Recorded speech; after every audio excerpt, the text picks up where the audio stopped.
श्री गणेशाय नमः. अवधूत चिंतन. श्री गुरुदेव दत्त.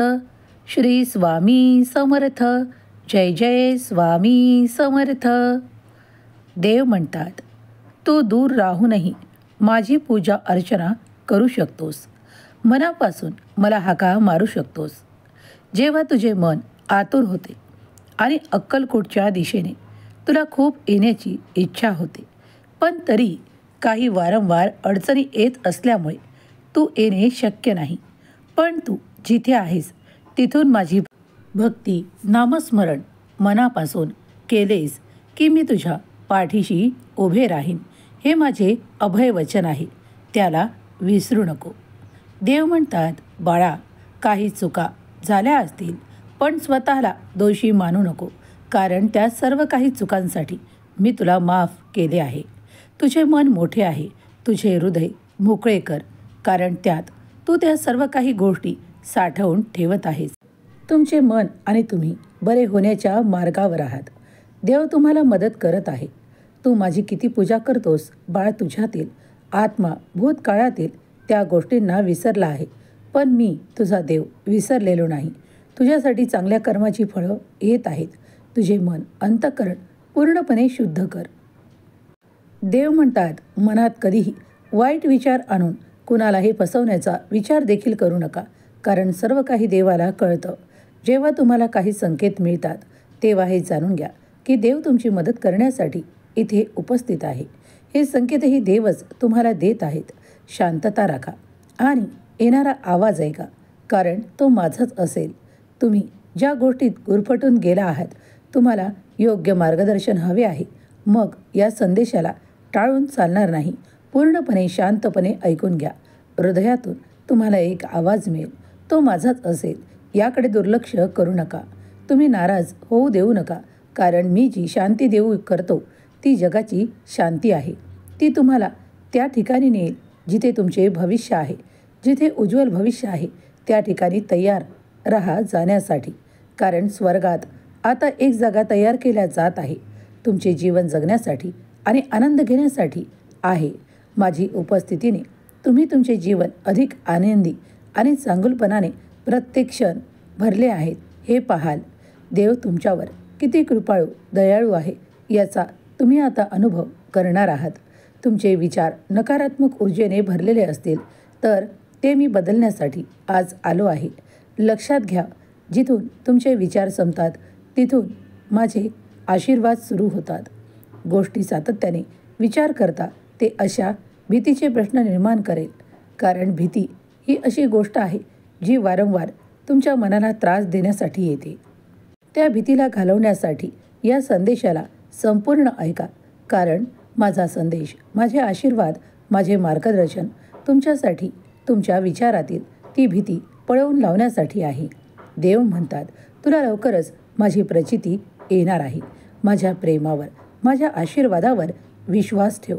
तुमच्यासाठी असे द्वार उघडण्यात येईल जिथून तुम्ही ते सर्व काही प्राप्त कराल ज्याची तुम्हाला आनंद आहे, आशा आहे. देव म्हणतात, मला तुझ्या भविष्यासाठी खूप काही करायचे आहे. जर तू आताही या क्षणाला तयार असशील तर होय स्वामी म्हणून टाईप कर. काय करतोय याची मला पर्वा नाही. कोण काय करत आहे याची मला पर्वा नाही. आणि शांततेची कोणतीही बाह्य संकेत माझ्या कृतींना प्रतिसाद देत आहेत याची खात्री करा, कारण तू मौल्यवान आहेस. तू माझा मौल्यवान एक प्रिय बाळ आहेस. त्यामुळे तू काही गोष्टींकडे दुर्लक्ष कर, कारण त्या वाईट गोष्टी तुझ्यापासून दूर नेल्या जातील आणि मी ते करीन, कारण मी भक्कम खडकावर तुमचे पाय ठेवून तुम्ही लवकर मोठे, प्रसिद्ध आणि खूप काही असे प्रसिद्ध व्हावे अशी मी इच्छा करतो. तुमच्या चालीरीतीने तुम्ही पुढे चालत राहा. तुमच्या स्वप्नांसाठी कार्य करणे थांबवू नका. आशा सोडू नका. कुणालाही काहीही मागू नका, कारण देव तुमच्यासाठी सर्व काही देण्यासाठी आज इथे तुमच्यासाठी उपस्थित आहे. अलीकडे तुम्ही जे काही प्रार्थनापूर्वक मागत आहात ते सकारात्मक विचार असोत किंवा काही गोष्टी असोत किंवा तुमचे एखादे कार्य असो, ते तुम्हाला पूर्ण करून दिल्या जाईल. तुमच्या इच्छा पूर्ण करणारे आशीर्वाद तुमच्या मार्गात येत आहे. तुमची निवड खूप काही चांगली आहे. तुम्ही जे काही निवडाल ते देवही तुम्हाला देतील. पण थोडा संयम ठेवा, धीर ठेवा. कारण गोष्टी चालवताना देव तुमच्यासाठी गोष्टी चालवत आहे. तेव्हा देवाच्या योजनेवर विश्वास ठेवा. मागील काही काळापूर्वी तुम्ही जे काही ताण, तणाव आणि त्रास सहन केले आहेत, त्याहीपेक्षा पुढील वर्ष तुमचे अधिक सुख, संपन्नता, आनंदाने भरून दिल्या जातील. देव तुम्हाला म्हणत आहे, तू ज्या ठिकाणी मंदिरात जातो त्या ठिकाणी विश्वास ठेव. तू जे काही शत्रू आहेत असे सांगतोस, तर त्यांच्या क्रियांवर लक्ष केंद्रित केल्यापेक्षा तू जर माझ्या नामावर ध्यान केंद्रित केलेस तर तुझ्याजवळील ते शत्रू नाहीसे करण्याचा आशीर्वादही मीच तुला देणार आहे. तुला आज जे काही गोष्ट अशक्य वाटत आहे, मागील काळात 2024मध्येही तुला हे अशक्य वाटत होते, पण आता पुढे जे काही 2025 नवीन वर्ष प्रारंभ होणार आहे त्यात तुला मोठे यश प्राप्त होणार आहे. विश्वास ठेवा आणि देवांच्या आशीर्वादांवर, योजनांवर विश्वास ठेवा. देव जेव्हा तुमच्यासाठी कार्य करतात ते विपुलतेने, संपन्नतेने भरलेले असते. तुमचा गोंधळ दूर व्हावा म्हणून देव अनेक मार्गातून तुमच्याजवळ येतात. हे संदेशही त्या मार्गातीलच एक लक्षण आहे. जर तुम्ही हे संदेश स्वीकार केले तर तुमच्या अनेक अडचणी दूर होतील. तुम्हाला तो मार्ग दिसून येईल. कारण खूप काही आव्हाने आहेत तुमच्या मार्गात, पण देव तुम्हाला त्यातूनही मार्ग दाखवणार आहे. जे काही कठीण आहे ते देव नष्ट करत आहे. देवाचे आशीर्वाद तुमच्या पाठीशी उभे आहेत. कधीही काळजी करू नका. स्वतःला कमी लेखू नका. इतरांना मोठे मानण्यापासून मी रोखत नाही, पण स्वतःलाही कमी लेखू नका. जर तुमच्यात ती शक्ती आहे तर तुम्ही ते करू शकता. यावर विश्वास ठेवा. देव तुम्हाला मदत करणार आहेत. तुम्हाला तो मार्गही दाखवणार आहेत. ते परिस्थिती बदलणारे आशीर्वादही तुमच्या जीवनात येत आहे. तुम्हाला खरे प्रेम आकर्षित करायचे आहे. त्यासाठी पुढे व्हा. तुम्हाला तुमची निवड करायची आहे.